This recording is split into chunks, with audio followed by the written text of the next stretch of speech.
dengan Ibu Dini. Hari ini kita akan belajar kembali ya. Kita akan membahas soal TKM tahun lalu kembali. Namun sebelum itu jangan lupa untuk like and subscribe ya channelnya Ibu Dini Surihani. Terima kasih. Oke, gak bosan-bosannya Ibu selalu mengingatkan di masa pandemi seperti ini kita harus selalu rajin cuci tangan dengan menggunakan sabun atau dengan menggunakan hand sanitizer serta jaga jarak, kemudian hindari kerumunan dan menggunakan masker dimanapun kalian berada. Oke, langsung saja kita lihat penjelasan Ibu berikut ini. Check it out. Kita akan membahas mata pelajaran PPKN Bahasa Indonesia IPA tema 3 paket 1 kelas 6 ya. Ini adalah soal TKM tahun lalu 2019. Oke, langsung saja kita bahas. Yang pertama adalah muatan PKN KD 3.2. 1. Hak yang dapat diperoleh anak ketika di rumah adalah D. Mendapatkan uang saku. Nomor 2. Hak-hak anak di sekolah adalah C. Mendapatkan tugas dan meminjam buku perpustakaan. Nomor 3, perhatikan pernyataan berikut. Pernyataan yang merupakan pengertian hak adalah B. 1 dan 3. Jadi yang merupakan pengertian hak adalah sesuatu yang dapat diperoleh serta didapatkan sebelum dan sesudah lahir. Nomor 4, pernyataan yang termasuk kewajiban di masyarakat adalah B. Menjaga keamanan. 5. Udin anak yang rajin. Bersama dengan temannya, ia mengerjakan tugas yang diberikan guru. Hasil pekerjaan Udin terbaik di kelas. Berdasarkan ilustrasi di atas, contoh kewajiban Udin adalah C. Menyelesaikan tugas guru. Nomor 6. Hak dan kewajiban harus dilakukan secara seimbang agar D. Tercipta keadilan. 7. Kewajiban sebagai warga negara dalam membela negara adalah D. Menjaga keamanan wilayah. Nomor 8, hak warga negara yang sesuai dengan pasal 28 adalah B. Mendapatkan perlakuan sama di dalam hukum.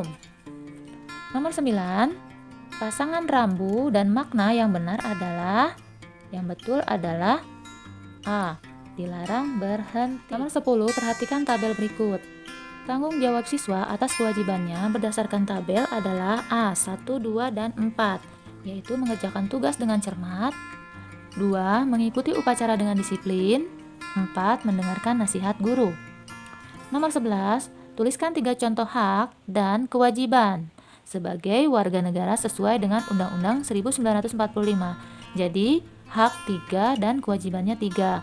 Hak kita sebagai warga negara berdasarkan undang-undang yaitu mendapatkan kehidupan yang layak, kemudian hak untuk berpendapat, dan hak untuk memeluk agama.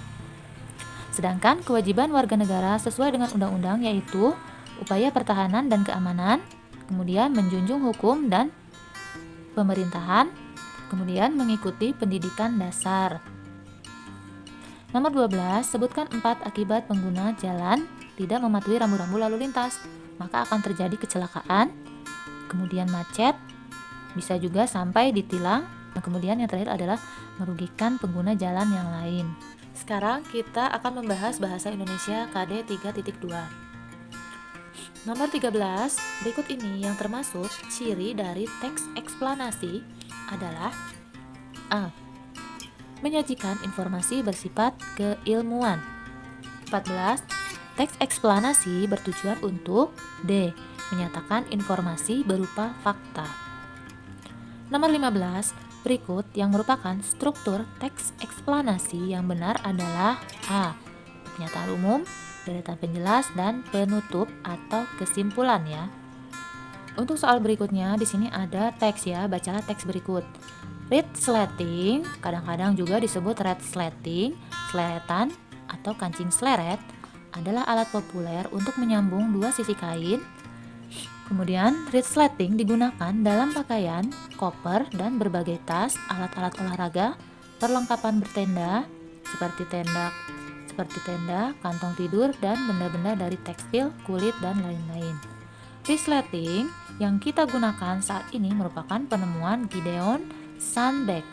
Lengkapnya Otto Friedrich Gideon Sandbeck. Nah, tanpa jasa beliau, mungkin busana yang kita kenakan tidak akan mempunyai reed sletting canggih seperti sekarang ini.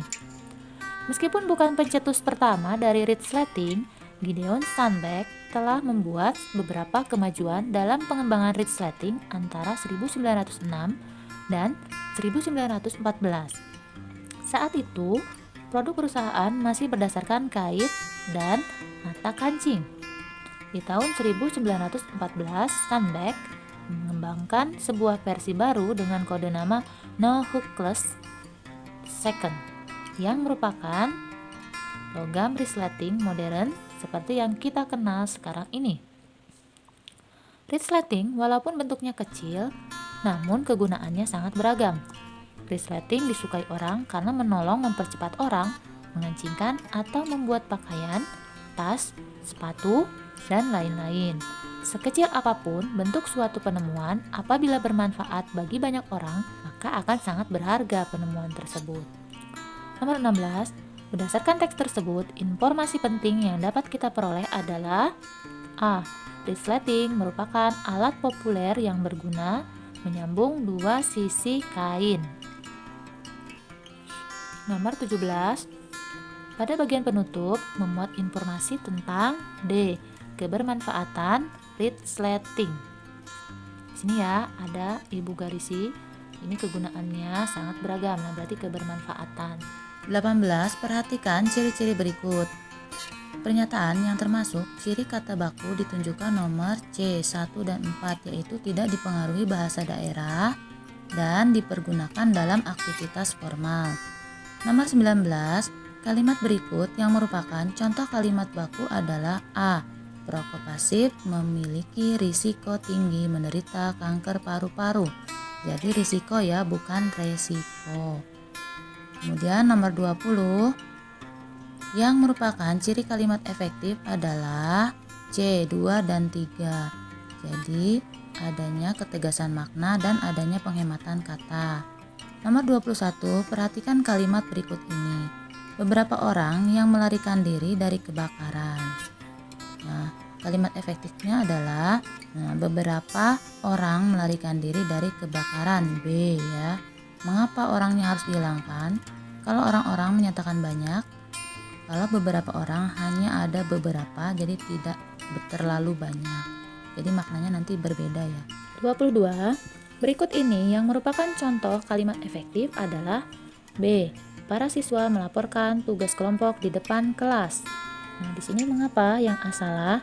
Untuk menghemat waktu, tugas diselesaikan di rumah. Nah, sebaiknya yang pertama itu adalah subjek, dibiasakan subjek predikat selalu di awal ya. Nah, ini sangat membuat ini ya, jadi subjeknya itu jadi tidak jelas. Lalu yang C, orang-orang sangat menikmati kebermanfaatan komputer. Nah, yang betul adalah orang-orang sangat menikmati manfaat komputer. Itu saja sudah tepat ya. Ini kebermanfaatan. Nah, ini adalah tidak baku ya kebermanfaatan itu. Kemudian yang D, para siswa dan para siswi mendiskusikan tentang sejarah komputer.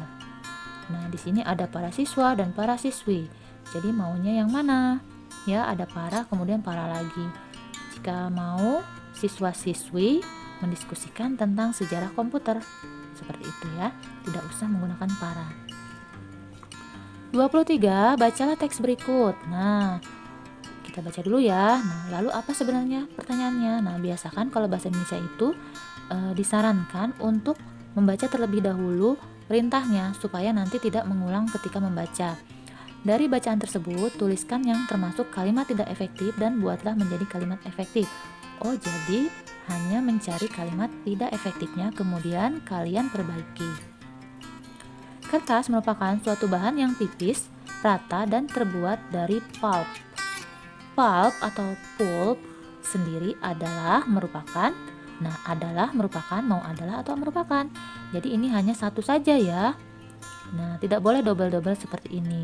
Jadi kalian boleh memilih pulp sendiri adalah bahan baku kertas atau pulp sendiri merupakan bahan baku kertas. Nah, pilih salah satu ya. Yang merupakan hasil pemisahan serat. Kertas memiliki banyak manfaat bagi kehidupan kita.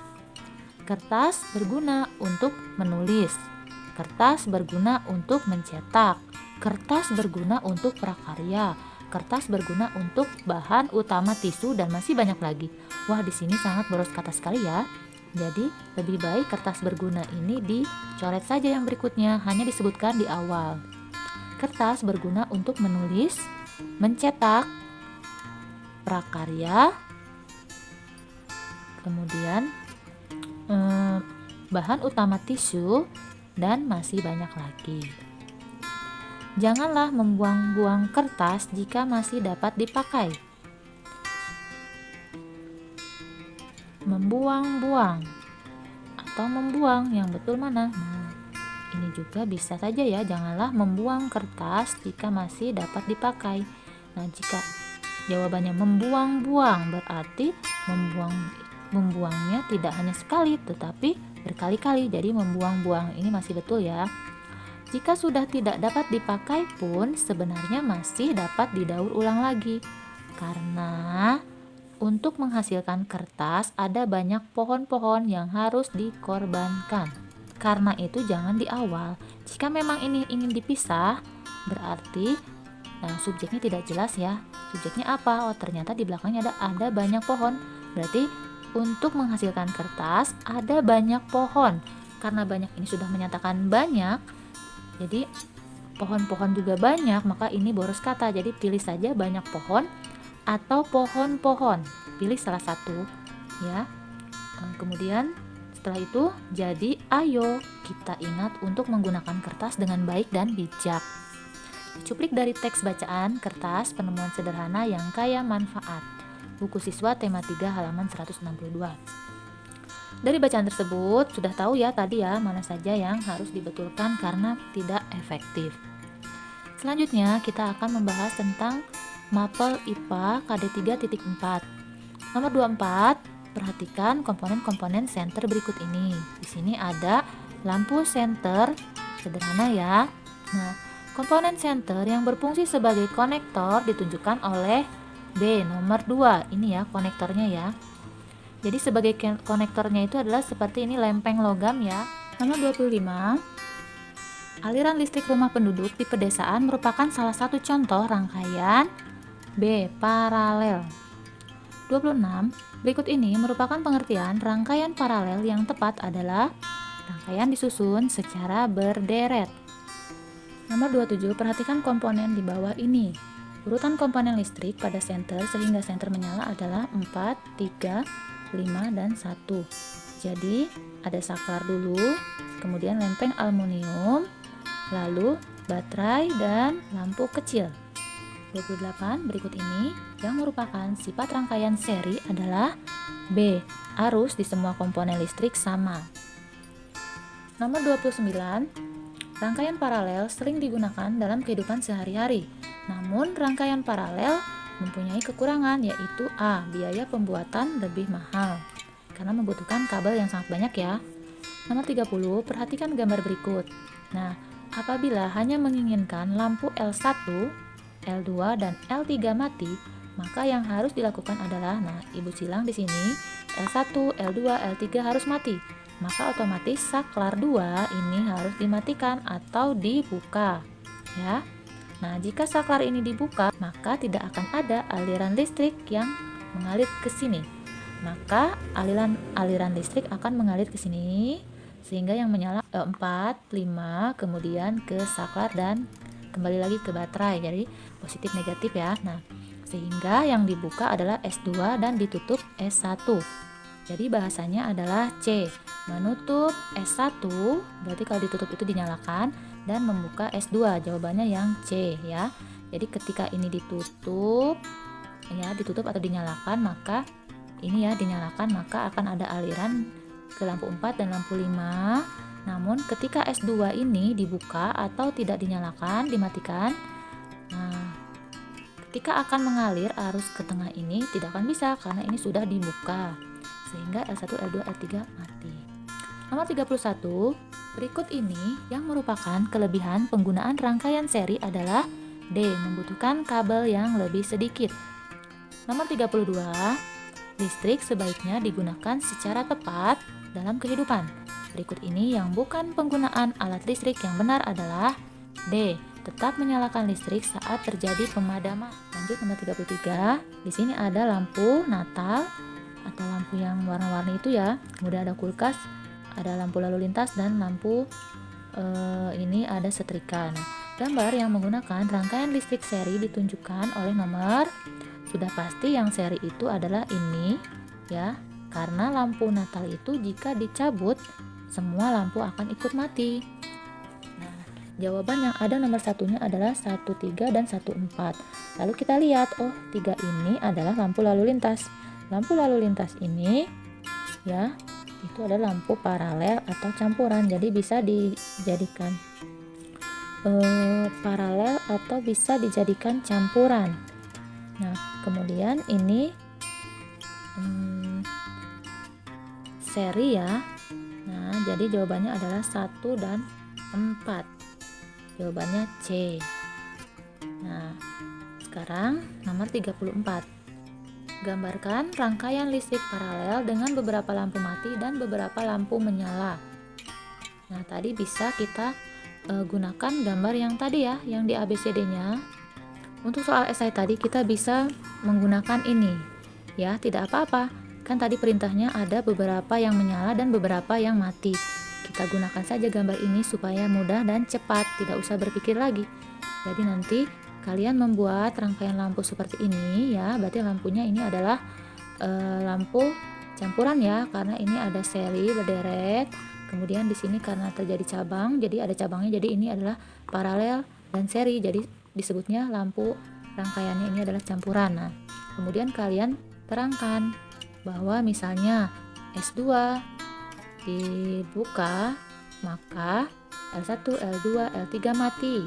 Kemudian jika S1-nya ini ditutup, maka L4 dan L5 itu menyala, seperti itu.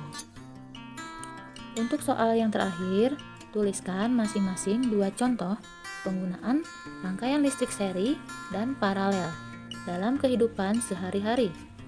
Nah, untuk yang paralel yaitu listrik perumahan, stop kontak, dan lain-lain ya, banyak ya yang paralel itu. Nah, kemudian yang seri adalah tadi sudah disebutkan ada lampu ini ya, lampu Natal.